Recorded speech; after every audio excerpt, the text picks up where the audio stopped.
Hey watch lovers, Brad from Brent Miller Jewelers. I hope you had a fantastic holiday season. Happy New Year to you. And I thought we'd start the new year off with a 5-round heavyweight fight comparing Omega and Tudor models.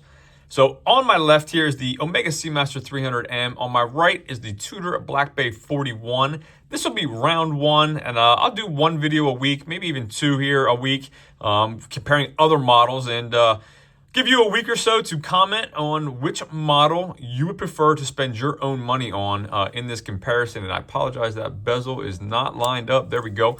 And just have a little fun with it, and we'll see, kind of declare a winner at the end of the 5 rounds and see who's going to take home that title belt. So again, case dimensions on these, I'm measuring 3 ways. I'm measuring from the 2 to the 8 or the 10 to the 40 on the bezel across the case, then 3 to 9 across the bezel itself, and then the sapphire crystal. So without further ado, let's just run a comparison of the 2 of these side by side. The Omega I measured at 42.2 compared to an even 41 on the Tudor across the case. And then across the bezel, 3 to 9, and even 42 millimeters on the Omega versus a slightly smaller 40.7 on the Tudor across the red bezel here. And then the sapphire crystal, 31.4 versus 31.1. So very similar in size, in case size, and as far as the crystals themselves. Case thickness, again, pretty similar. 13.8 on the Omega versus 13.7 on the Tudor. So again, very, very similar. 49.6 lug tip to lug tip is what I have on the Omega. 49.2 on the Tudor again. So very close case thickness and lug to lug dimensions. We have a 20 millimeter lug width versus a 21 millimeter lug width on the Tudor. And then the Omega bracelet, some of you love, some of you obviously have strong feelings that it needs to taper, but again, 20 millimeters, no taper, even 20 millimeters at the last link, and then back out to 21 millimeters at this milled clasp, dual push button release.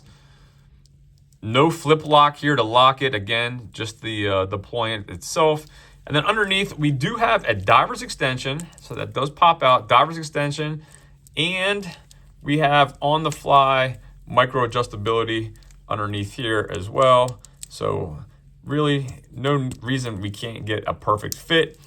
Removable links by screws for the Omega. It's a small screw on each side with a pin in the middle of that bracelet.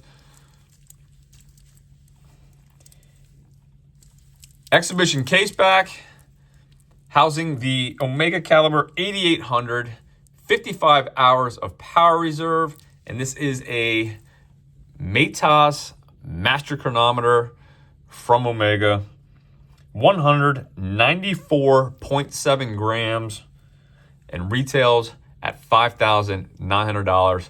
And we do have a date window at 6 o'clock. So there's the Omega for you. Moving on to the Tudor. Again, I told you 21 millimeter lug width,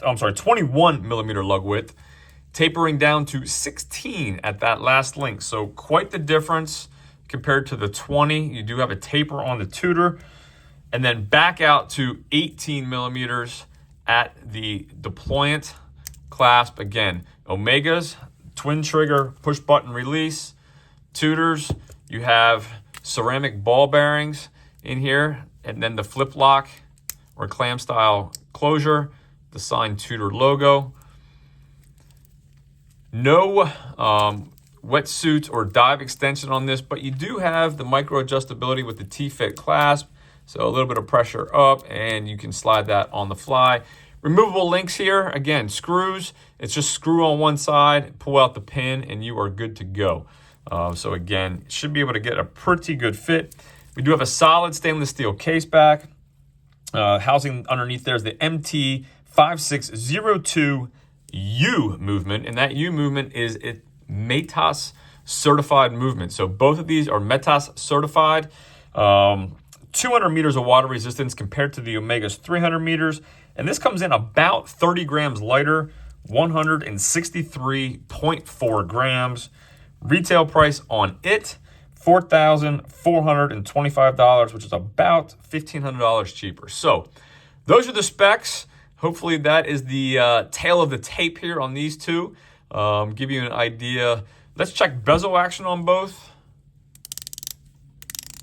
What do we have here? I believe 120 click on the Omega.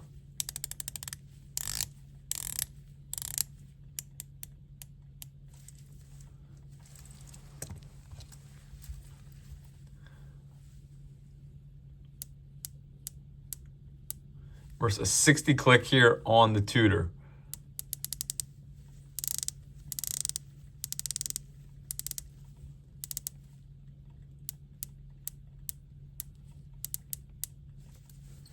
Both of them feel great. Let me throw these on wrist real quick. Again, I have a 6 3/4 inch wrist.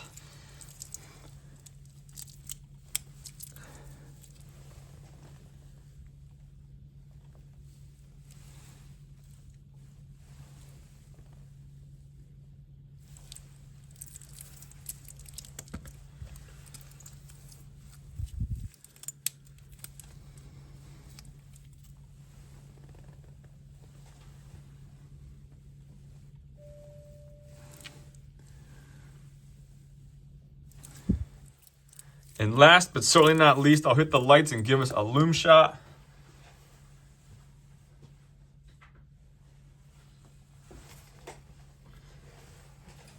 As always, greatly appreciate you viewing.